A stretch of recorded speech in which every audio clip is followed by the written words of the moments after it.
Good morning, everybody. Welcome to another POMP Seminar devoted to international relations, which is basically the common theme this semester. And I have a great pleasure, actually, hosting today two distinguished political commentators from Poland.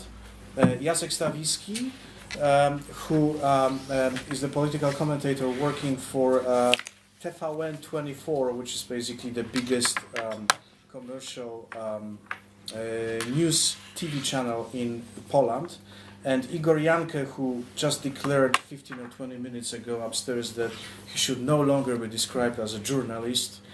But as a former journalist. But as a former journalist, he's obviously also a renowned political commentator who used to work for Rzeczpospolita, Do Rzeczy, and a number of Polish papers.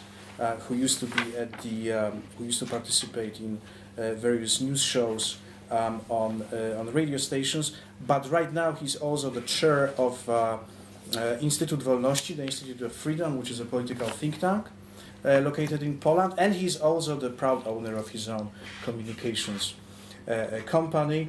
Jan Zielona from St. Antony's College doesn't really need any introduction here. And today we are going to have another kind of debate, basically devoted to national interest of Poland and its neighbours. So we'll be looking very closely, actually, at the region. The idea is that Jacek and Igor will basically give the brief exposés, and then we can go practically immediately to the Q&A part. Thank you very much. Okay, who wants to start? Did you make agreement on that? Okay, go ahead. Let me start. Thank you very much for the invitation. It's great to be in Oxford, first time in my life. I understand we should talk about Polish foreign politics and the political change which happened in Poland. So the political change has come in a quite significant moment. 25 years after collapse of communism, so we can say, as a country, we are already an adult. We finished our education. We have gone through all childhood ills, through all students' love affairs, white parties, fascination, early disappointments, and we grew up as a country. So the time has come to be serious, to start to work hard and to take our opportunities and to find out our place on the planet, where we are. Poland achieved in its foreign policy goals already some years ago. So we got to membership in the NATO and in the EU. We were dreaming about it, and our dreams came true. We were happy that finally we are safe and we have good chance to live well, to become well off as a nation, and we are in the best groups in the world. At some point, many of us hoped that the history is over, that everything is nice, the world is beautiful, and we are completely safe. A few years ago, we learned that this world, the world of adults, is not that beautiful, that NATO is not that strong and unified, that war can come close to our door, that our security is in danger, and that the club of richest is weak, divided, and goes through several crises. Financial disturbances, relations with Russia, Ukraine, the Middle East crisis, and the refugee crisis in Europe related to the Middle East crisis. So the situation, the geopolitical situation, is a tough challenge for such a country as Poland. Is it a threat? I think yes, it is. But it might be also a window of opportunity. So what is the reason? What is the raison d'etat for Poland now? I think that Polish raison d'etat, it's first of all strengthening our security, installing permanent bases in the eastern flank of Europe. For our future, it's crucial to work towards good, effective cooperation in Central Europe, and to build, but at the same time, to build a firm position in the EU. Polish raison d'etat is to keep the EU alive, to make the organization more effective and capable of solving problems, more pragmatic and less ideological. Polish raison d'etat is also to have a strong and independent Ukraine. Famous Polish General Piłsudski in the early 20s of last century said that there's no independent Poland without strong and independent Ukraine, and this statement is valid now as well. A crisis may kill you, but it may also cure you. I think that the current state of Europe might be a good chance for Poland, a chance to gain a stronger position. Will this new Polish government take the chance? I don't know, but at least they should try. If the organization is weak, we can try to influence it, or at least rebalance. And it's not about emotion. It's not about being pro or anti-German. It's about calculating chances to gain bigger influence, strengthening our position, and making the country more secure. Central Europe is still little second-class part of the club. We feel sometimes as a category B members. It was understandable for years. Central Europe countries weaker, poorer, did not have experience in playing European game. But we grew up, as I said at the beginning, and it's good time to change it. How does this government want to achieve it? One of the ways to build a stronger Central European camp. I don't mean only Visegrad countries, so Poland, Czech Republic, Slovakia, and Hungary. V4 plus Baltic states, so Lithuania, Latvia, and Estonia, plus Romania, Bulgaria. We have a strategic partnership with Romania since 2009, if I remember well, and the cooperation is getting better. When we think about security issues, we think also about the cooperation with Nordic states. Hungarian, for instance, think about cooperating with Balkans. Such axis, in terms of security and also energy, might be an interesting idea. Of course, there are differences between Central European countries. The cooperation is not an easy one. Everybody has its fears and doubts, which is normal among rather small, diffident partners traumatically experienced by history. But there is quite a lot of common interest among Central European countries, and I'm sure there is a lot of room for better cooperation among us. So the cooperation in Central Europe is crucial, but also crucial is cooperating with the West. The Central European cooperation doesn't mean Poland should not cooperate with Germany or France. Germany is, of course, our most important trade partner and a very important political partner. For years it has been our door to the West. Berlin definitely should remain our partner. Poland has still very good relations with Germany, but we have also some problems. Energy security, relations with Russia, and Germany's attitude towards solving the Ukrainian problem. The new Polish government probably will take more assertive stance versus Germany, but it doesn't mean we will crash with our neighbours. Nowadays, Polish Prime Minister Beata Szydło is, or she's visiting now, or she's going in visit Berlin in a few days. Foreign ministers have already paid 2 bilateral visits. We have to do business as usual, but we also should openly discuss more difficult issues. Few words about Weimar Triangle. So the cooperation between France, Germany, and Poland. It is not our objective to weaken a Weimar Triangle, but let's be honest, it was the most important and most energetic coalition in Europe. There's been a very important French-German coalition. Merkozy has ruled Europe for years, and now Hollande-Merkel axis is still important. But Poland, well, let's say, was rather a square peg in a round hole in this triangle. We've been too weak to play an important role and to be an equal partner in this group.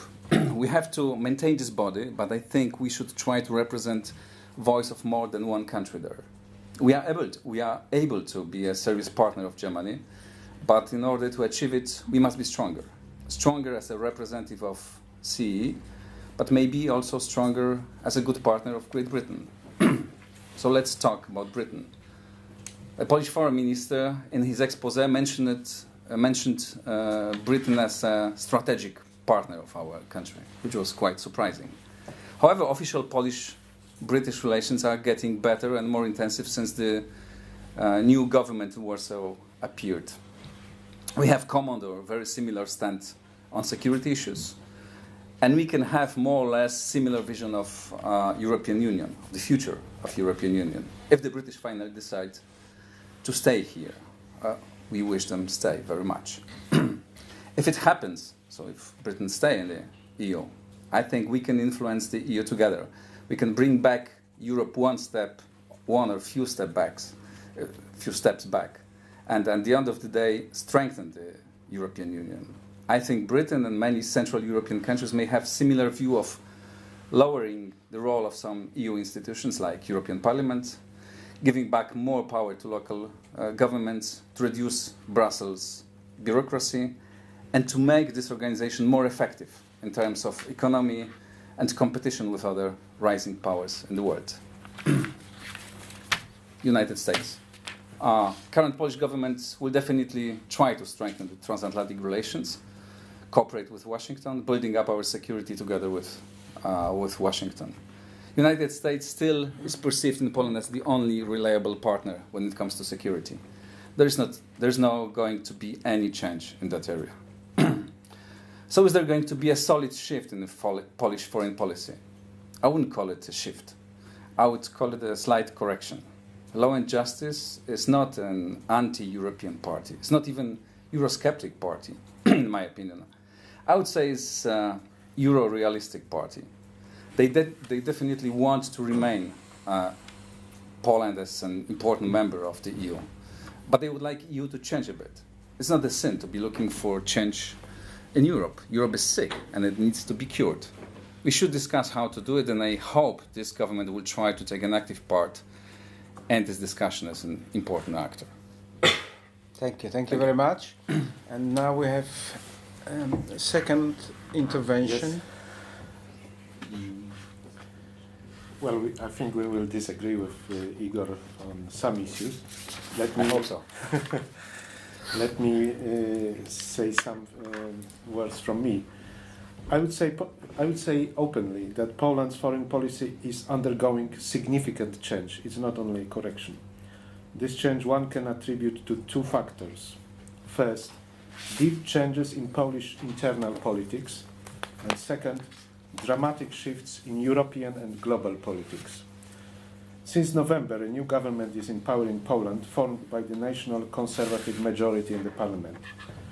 The government is changing Warsaw's view on the European Union, joining the United Kingdom officially in the camp of the anti-federalists and anti-euro currency states.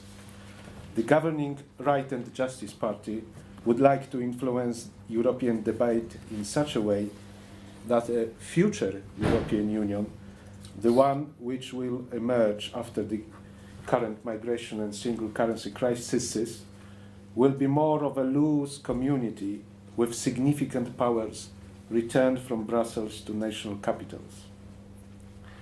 To achieve that, the new Polish ruling party needs solid realignment of Poland-European alliances, and that is why Warsaw now is putting much emphasis on the close links to London and to Central European states that share the view of the need to recharge the EU in the direction of the community of states. And I would say more, they view the European Union as a free trade area, full stop. The new Polish government is counting much on the avoidance of Brexit and is willing to accommodate UK's demands for more flexibility on the social spending for EU immigrants living in the British Isles. Above all, for around social spending for about 600,000, 700,000 Polish citizens living in the UK. London is a strategic partner for Warsaw. That's how Warsaw sees that. It remains to be seen whether London sees Warsaw as a strategic partner. It seems as Poland, under today's government, has decided to loosen, not to abandon, but to loosen a parallel strategic partnership with Germany. And that partnership has been seen and is seen by many in the Polish rightist camp as not partnership, but a hegemony by Berlin. Poland and Germany are divided today by many issues, but my opinion is that strategic alliance does not mean identity of opinion on every issue. It means management of different opinions. That is how French and German alliance looks like and has been looking for many decades. The divisions between Poland and Germany are policy towards migrants. Poland is unwilling to support permanent mechanism for the resettlement of refugees in Europe. It is debatable which capital is right, Warsaw or Berlin.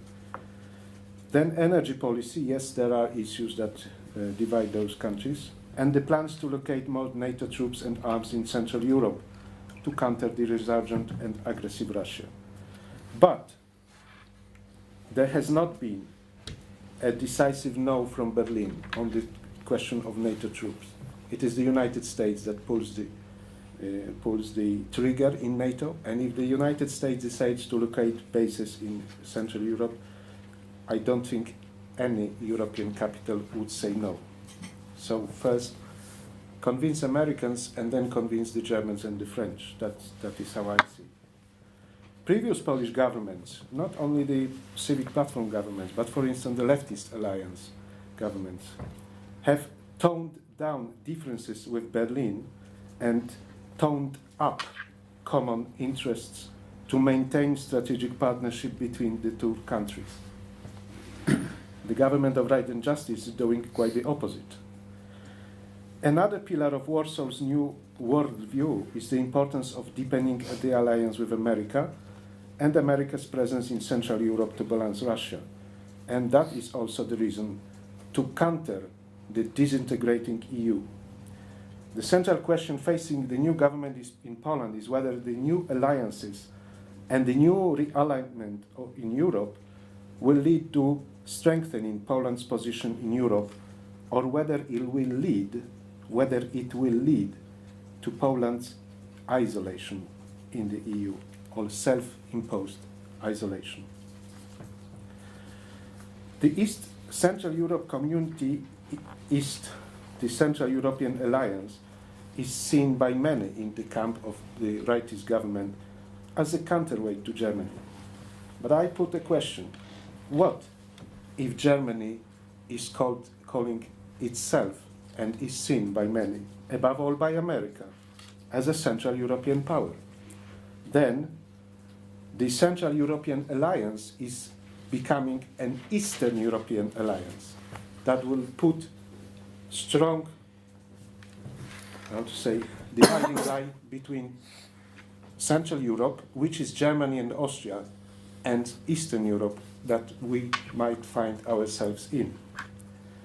I have already mentioned that the Right and Justice government sees the European Union, the future European Union, as a free trade area with no political purpose. And the United Kingdom under current government is the trendsetter. That means the United Kingdom has given an example. Apply pressure to Brussels and apply pressure to the dominating powers in Europe, and you will receive a status of a free trading partner, but not a political partner of Europe. I don't see any reason why Poland should join United Kingdom's view on Europe. These are completely two differences. I myself admire Britain. I myself adore Britain. But I don't share that view that Europe should be based on on UK's views. That would be the end of the European Union as we know it. Germany is seen as a rival, only perhaps a temporary ally by many in the right camp. France is seen as no ally, rather a country that is dominated by Berlin. That is, I find it regrettable, because I find France as one of the most important players in continental Europe. We tend to forget France as a power that can counterbalance every other power, including Germany, including the UK. And without France, if the UK leaves the European Union will have no clout in military and security affairs. And at the end of my short speech, I would like to say something about the internal divisions in Poland. I hope that the current ideological conflict between various camps in Poland does not lead to forgetting and blackening eyes. In terms, what I mean in that is that many people should look at Europe without ideological frameworks. And there is a warning from the past.